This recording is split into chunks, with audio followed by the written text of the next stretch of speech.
So now let's take a look at some of the tools that you'll be using to make your art in Procreate.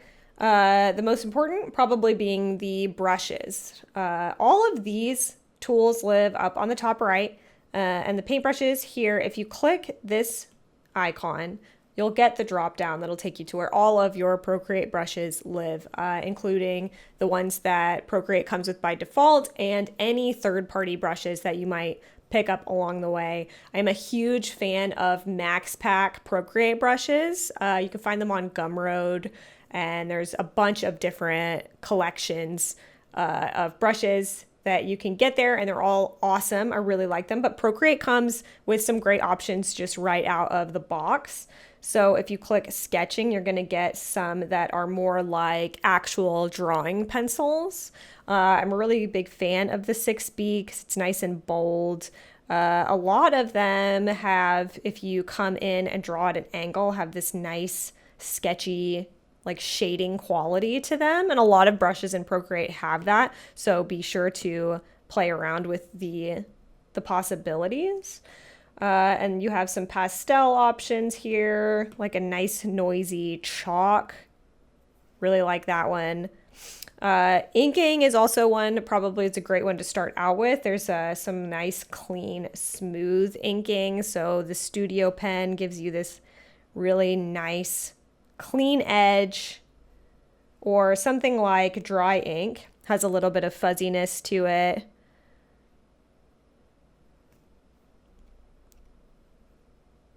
Or even something like this Thylacine, which is really fun, has a little bit more texture. So all of these here are there for you to play with. There's a lot of cool ones. There's also some sort of gimmicky ones that I probably wouldn't really use for a lot of applications, but who knows? That's the fun, is experiment, see what works for you, see what you like to work with. So one that's really fun to play around with is luminance brushes. Let's try, I'm going to make the background a dark color, so this will show up better, dark blue. And then make my brush color like a yellow, maybe.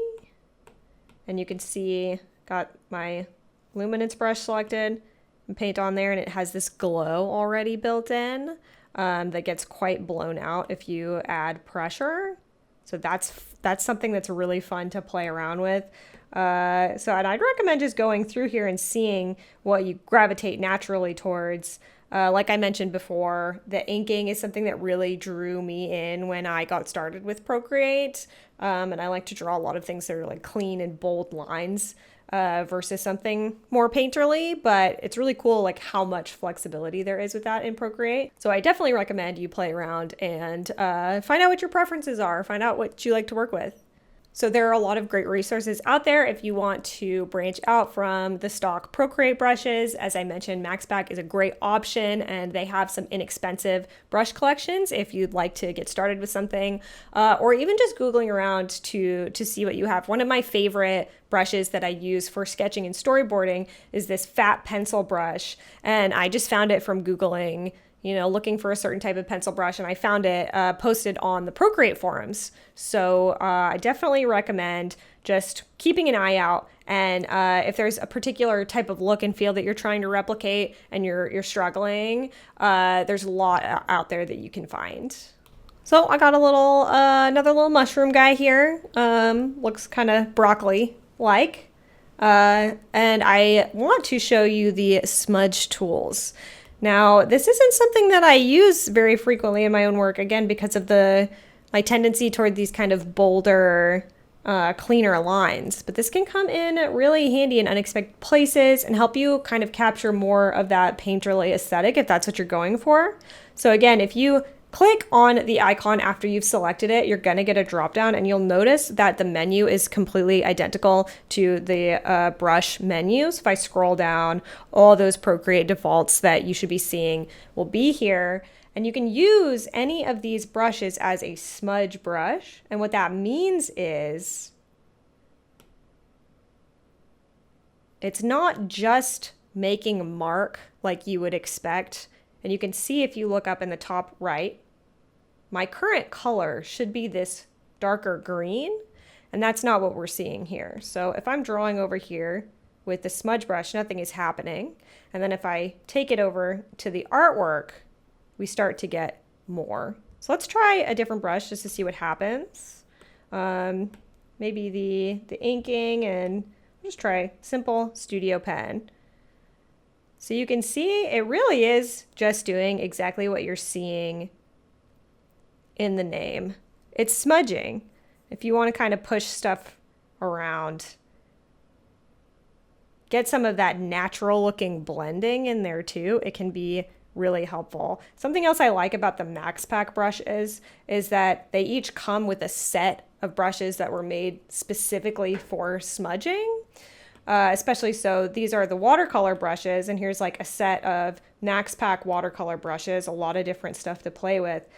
And then the watercolor smudge set will have sometimes similar brushes, but less. And you can see some of that is specifically about capturing that transparent and like wet look that watercolor sometimes gives a piece where it's the color's bleeding, just to make it look a little more like we have real water at play here. And it can definitely change your whole approach to creating an image. So again, it's something to experiment with, something more fun to play with. Now erasing, pretty simple, pretty straightforward. Again, click on that. You get the whole access to the brush menu. Same deal. I can make any paintbrush an eraser. The best part about this to me is that I can select a specific brush, let's say the fat pencil, as my actual paintbrush, and I can come over here and draw a little creature.